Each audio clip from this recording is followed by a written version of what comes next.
Praise the lord ప్రియులారా, ప్రభు మాట్లాడుతుండగా విందాము. చాలా మటుకు యూత్ ఏం చేస్తున్నారంటే వర్షిప్ ఫెలో వర్షిప్ మీటింగ్స్ అని, ఎక్కడైతే వర్షిప్ జరుగుతుందో వర్షిప్ క్యాసెట్లు తెచ్చుకొని ఇళ్ళలో మనం పెద్దగా పెట్టుకొని మనం ప్రార్థన చేయకుండా మన పక్షాన్ని ఎవరో ఒకరు మనం కనీసము పాటలు వింటేనన్నా దేవునికి ఆరాధన జరుగుతుందని చెప్పి మనం ఏం చేస్తున్నామంటే వర్షిప్ని పాటలు వింటున్నాము, లేకపోతే వర్షిప్ కాన్సర్ట్స్కి వెళ్తున్నాం. అయితే వర్షిప్ కాన్సర్ట్స్ ఇప్పుడు ఎట్లా అయినాయంటే తను స్టేజెస్ అయినాయి, అక్కడ ఉన్న పాటలు పాడేవాళ్ళు, ఆర్కెస్ట్రా వాళ్ళు అందరు కూడా సతాన్ ఏజెంట్స్. మనకు వాళ్ళు క్రిస్టియన్స్ లాగా కనిపిస్తున్నారు, కానీ లోపల క్రూరమైన తోడేళ్ళు. వాళ్ళు చేసే ఆరాధన భయంకరమైన సతాన్ ఆరాధన. వాళ్ళు దేవుణ్ణి కాదు సతాన్ను ఆరాధిస్తున్నారు.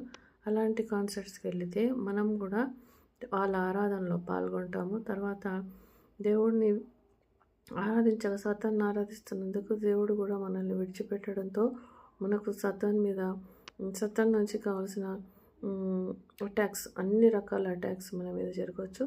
కాబట్టి ఎంతో నమ్మి మనము పాస్టర్లను నమ్మి ఆరాధనను నమ్మి మనం వాళ్ళను ఎవరి దగ్గరికి అయితే మనం వెళ్తున్నామో వాళ్ళు ఎంతో దురాత్మలను కలిగి ఆత్మీయ వ్యభిచారంలో ఉంటూ అమాయకమైన క్రిస్టియన్స్ని సతానికి అప్పగిస్తున్నారు.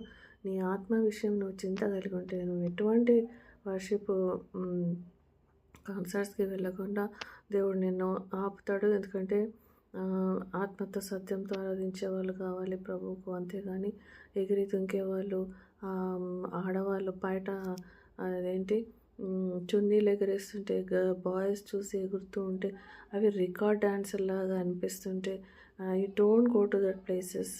సో ఎవరైతే వెళ్తారో వాళ్ళకు దేవుడు పనిష్మెంట్ ఇస్తాడు.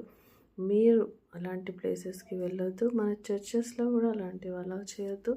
దేవుడు మన భాషలకు అంత జ్ఞానం బుద్ధి ఇచ్చును గాక. తర్వాత మ్యూజిక్ ఇండస్ట్రీ ఇప్పుడు సతాన్ చేతిలో ఒక బలమైన వెపన్. సో దాన్ని బట్టి సతాన్ మన క్రిస్టియన్స్ పై దాడి చేస్తున్నాడు, మనల్ని అటాక్ చేస్తున్నాడు. కాబట్టి మ్యూజిక్ ఎంత మేలు చేస్తుందో అంతకంటే ఎక్కువ కీడు చేస్తుంది. అన్ని మ్యూజిక్లు దేవునివి కాదు. అందరు పాటలు పాడేవాళ్ళు దేవుని పిల్లలు కాదు. ఆర్కెస్ట్రా వాయించే వాళ్ళందరూ కూడా దేవుని పిల్లలు కాదు. వాళ్ళ చర్చిలో ఒకలాగా ఉంటారు, తర్వాత అన్యుల్లాగా ఉంటారు, బయట వేరేగా ఉంటారు. కాబట్టి ఎవరి పాటలు వింటున్నాం మనము అన్నీ కూడా మనం వేరు చేసుకోవాలా. ఇప్పుడు తెలిసి అసలు ఒక్క పాట కూడా దేవుని చిత్తంలో లేదు. కాబట్టి బీ కేర్ఫుల్.